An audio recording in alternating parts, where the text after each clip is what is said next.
Narcissists can really sense when you're about to move on or you're about to leave them, or when you're doing better without them.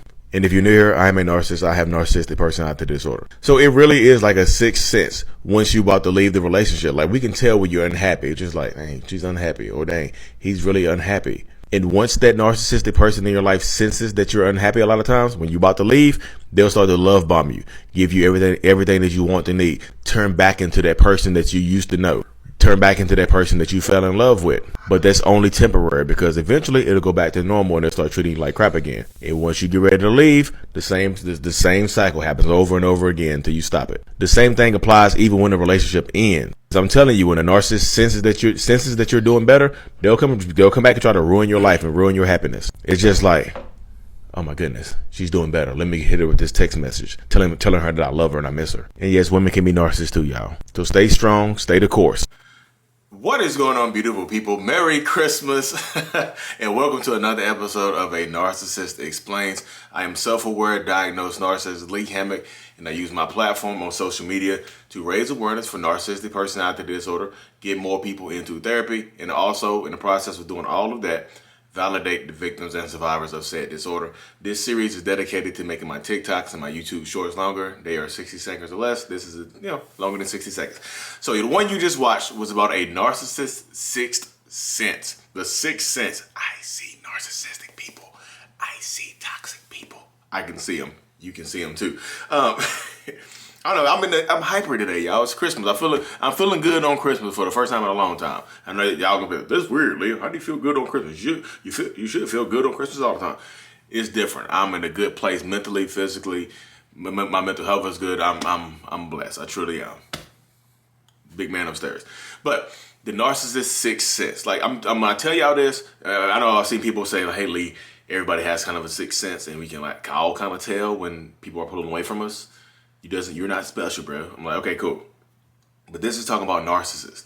So narcissists, like, I say this, narcissists can literally sense it when you are doing better.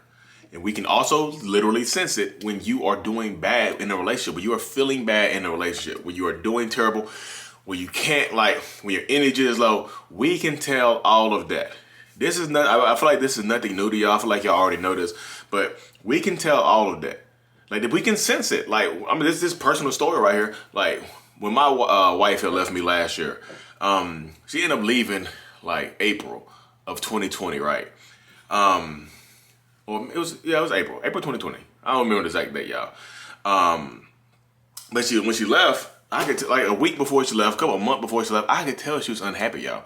I would walk by her in the kitchen, I could feel her energy not where it's supposed to be.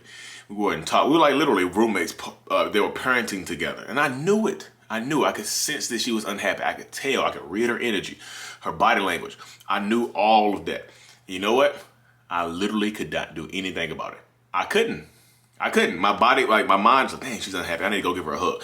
Another part of me just like, nope, she'll be fine. Just keep going on. Look, you have enough on your plate to work. You have enough on your plate right now to worry about. Don't worry about her. She'll be fine. She's an adult. She can handle it. You're not responsible for her emotions. And I'll just leave her unhappy. And then when she left, I was like, oh, goodness gracious, I knew it. I was mad. But I was just like, I knew it. I couldn't blame anybody but myself. You know what I mean? But typically in that situation, that's one way the situation goes. Like, the narcissist will just let you leave. You know what I mean? But sometimes in the situation when a narcissist senses that you're about to pull away, or that you actually tell them that you're about to leave, here comes the love bombing. Here comes the switch back up to who we used to be. We treat you how we used to treat you. We do all the things that we used to do for you. We treat you like we used to treat you. Clap the cheeks like we used to clap them. All the other good stuff. I know lately you talk about cheek clapping on Christmas. For goodness sake. Lee, you really are the Grinch. The Grinch that clap cheeks on Christmas. I'm in a good mood, y'all. You gotta bear with me.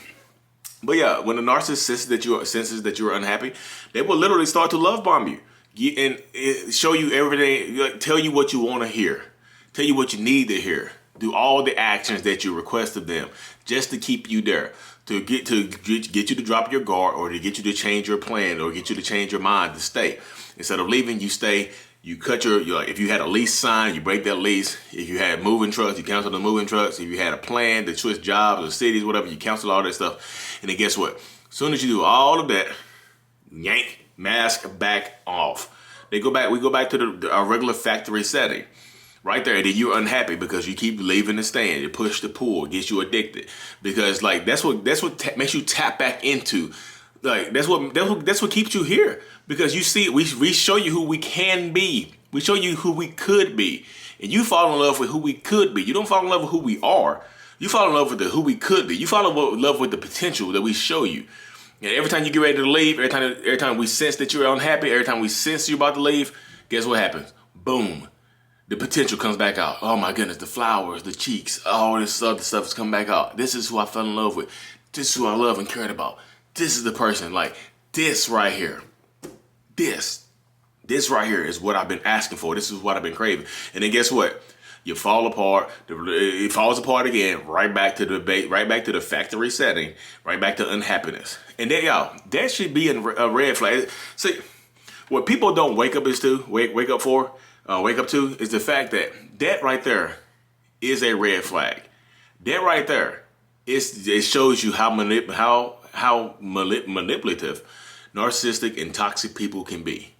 It just shows you, because when we sense that you're unhappy, we kick back into first gear. We kick back, we ramp it up and show you who we can be, intentionally, to get you to stop doing all this stuff. To change your plans and to stay with us. And then as soon as we feel like we got you trapped again, bam, right back to normal. And then you're sad again. And then you start questioning whether or not it's you. Like, well, maybe it's me. Maybe I'm the problem. Because maybe that's a red flag. That just goes to show you that the narcissist they can make you happy. They have the ability to make you happy, but they are actively choosing not to. I know a lot of people think I'm bashing narcissists. I want narcissists to wake up and see what we are doing. I'm woke. And I know this is not me justifying any kind of narcissistic behavior, but sometimes the narcissistic person cannot control what they do. And that's not to feel sorry. That's not to get you to feel sorry for them. That's not to get you to feel anything for that person. They can't control it. The impulses are too crazy. The voices are too loud, and they make the narcissist do things that they might not do under normal circumstances. The impulse, we get erratic. And if you can't handle that, then y'all, it's time to walk away. It's time to walk towards something. Not walk away. It's time to walk towards something. That's some transformative vocabulary. That's what my podcast is going to be on. Glad I get to talking to y'all. And like I said, that's a red flag, because that just shows you, y'all, that narcissists can treat you good. They just choose not to unless it benefits them. Unless it benefits us, unless it benefits me, I'm not going to treat you good. Why should I? If you are tolerating the bad behavior that takes me no energy to do, why would I change my mind to treat you good? If you're going to tolerate the bad behavior. I know that sounds harsh, but that's not me trying to be harsh. That's just trying to show you the logic in the narcissist's mind, how we think. Like, why would I treat you good if you're taking the bad, which is easier for me to do? It's easy for me to keep living my life the way I live it. Like, yeah, it was easier for me to be an unaware narcissist. That was easy. It's hard being aware and have to make active decisions to save my life, to save people, to treat my family better. It's hard. Like, y'all, it's tough. And I know I said, like, the narcissist will kick it in the first gear or like ramp it up when we feel like you're about to leave.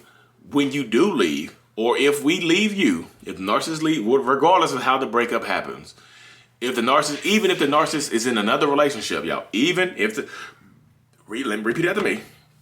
Even if that narcissist is in another relationship, they feel like they own you. And if they see you moving on and happy, they will try to come back and ruin your life. And if you allow them to, they will keep doing it. Why did he come back into my life? Why won't they leave me alone? You allow them back into your life. Stop them. Sometimes you got to call the police. Sometimes you have to protect. Sometimes you have to force people to stop. He's married, but he won't leave me alone. He keeps texting me, coming to my house, and we end up sleeping together. Like, what? You blaming him for you sleeping with him? Huh? Stop. No. You have to. I know the trauma bond exists, y'all, but you have. Why would he stop if you're going to allow it? Why would he stop if you're going to let that person transition you in their life from the main person to the backup plan? Why? And sometimes they'll feed you some BS when they see you moved on and happy, or even if I'm in another relationship, if I see my ex and about to get in a relationship and being happy, it might make me go crazy to the point where I'm still going to stay in my relationship, but I'm going to try to ruin hers. That's the narcissist's mind, y'all. That's the wildness of the mindset. You'll be happy. You'll be in another relationship, and here come me blowing your phone up. Here come me texting you. Here come me trying to begging to see you, begging and pleading to see you. Here come all this other BS, all this other stuff that's going to happen to you. You have to stand in your truth and stand in your power and put a stop to it. You have to. Because they're gonna ruin your relationship while they're going to simultaneously ruin your new relationship while staying in their new relationship.